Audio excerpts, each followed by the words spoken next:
कंचन के थाली माँ दिया सजा के चरण पखाराऊं गुरु तोर बाबा श्रद्धा के फूलऊ दीपक जला के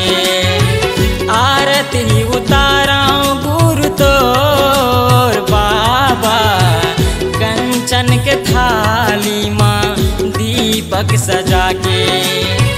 चरण पखाराऊं गुरु तोर बाबा श्रद्धा के फूलऊ दीपक जला के आरती उताराऊं गुरु तोर आरती उताराऊं बाबा तोर।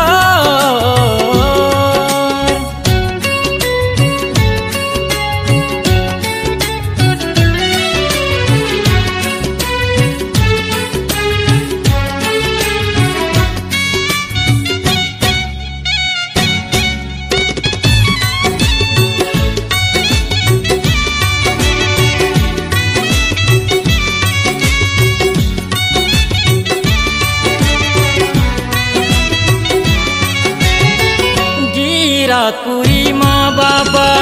जन्म लेके आए महागु बाबा के तैं लाल कहाए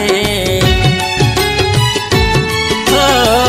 गिरापुरी माँ बाबा जन्म लेके आए महागु बाबा के तैं लाल कहाए ज्ञान बताए संसार ला ध्यान लगाए सतनाम माँ हो ज्ञान बताए संसार ला ध्यान लगाए सतनाम माँ आरती उताराऊं गुरु तो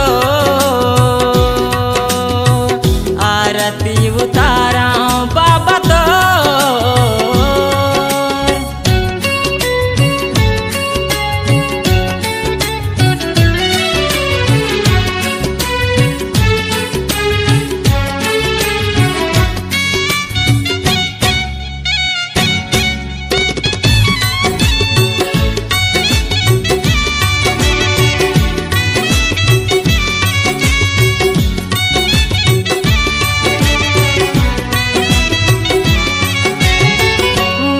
दुखिया हाँ बाबा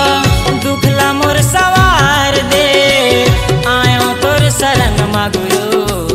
महुला उबार दे ओ मैं दुखिया हाँ बाबा दुखला मोर सवार दे आयो तोर शरण मागुयो महुला उबार दे धन यौ दोगानी एक काम के भरोसा हवै मोला सतनाम के हो धन यौ दोगानी एक काम के भरोसा हवै मोला सतनाम के आरती उताराऊं गुरु तोर बाबा कंचन के थाली माँ दिया सजा के चरण पखाराऊं गुरु तोर बाबा श्रद्धा के फूलऊ दीपक जला के आरती उताराऊं गुरु तोर बाबा कंचन के थाली माँ दीपक सजा के चरण पखाराऊं गुरु तोर बाबा श्रद्धा के फूलऊ दीपक जला के।